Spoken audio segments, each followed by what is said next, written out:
বাংলাদেশে বিনিয়োগ করতেছে, তাতে আমরা খুব আন্তরিকভাবে এবং খুশি।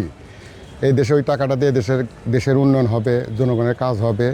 বিগত দিনে যেই টাকাগুলো পাঠাইছে সেই টাকাটা এই দেশের উন্নয়ন বা জনগণের কাজ হয় নাই। স্বৈরাচারী হাসিনা এই টাকাটা পুরা টাকাটা বিদেশে পাচার করে দিয়েছে, তাতে এই দেশে কোনো উন্নয়ন হয় নাই। আগামী দিনে বাংলাদেশে যে টাকাটা পাঠিয়ে দিচ্ছে $150 মিলিয়ন, সেটা বাংলাদেশে উন্নয়ন হবে, জনগণ উন্নয়ন হবে এবং ভবিষ্যতে চীনের সাথে আমাদের বন্ধুত্ব গভীরতা অনেক আরও বাড়বে।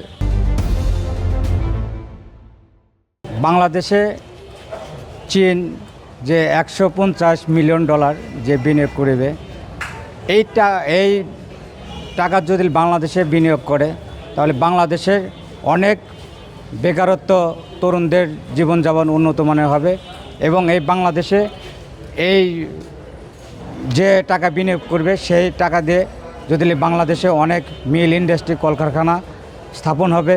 সেই ইয়েতে বাংলাদেশ আগে যে সমৃদ্ধি ছিল তার থেকে বাংলাদেশ আরও অনেক দিকে এগিয়ে যাবে এবং ফ্যাসিস্টের দ্বারা আগে অনেক দেশে হাজার হাজার কোটি টাকা বিনিয়োগ করেছে, সেই বিনিয়োগ লুটপাট হয়েছে এবং এই চীনের $150 মিলিয়ন বিনিয়োগ করলে বাংলাদেশ যে আয়োন্নতি হবে, সেই টাকা দিয়ে বাংলাদেশ সিঙ্গাপুর, মালয়েশিয়া, জাপান, আমেরিকার মতো রাষ্ট্র হিসেবে গড়ে উঠবে।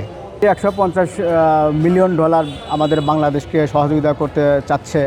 এটা আমাদের আসলেই একটা পজিটিভ বিষয় যে চীন আমাদের বাংলাদেশকে $150 মিলিয়ন দিলে আমাদের প্রত্যেকটা ব্যবসা বাণিজ্য যে ব্যবসায়ী করি না কেন, প্রত্যেকটা ব্যবসা বাণিজ্যে অনেক সহযোগিতা হবে এবং প্রত্যেকটা ব্যবসা বাণিজ্য অনেক ডেভেলপ হবে এবং আমি মনে করি বাংলাদেশের নাগরিক হিসাবে চীন যে সহযোগিতা আমাদের বাংলাদেশকে করছে, এটা আসলেই তাদেরকে ধন্যবাদ দিয়ে আসলে ছোট করার কিছু নাই। আমরা যে কোনো বিনিয়োগই আমাদের দেশে যে কোনো উন্নয়নশীল দেশ করুক, এটাকে আমরা পজিটিভ হিসেবেই দেখছি।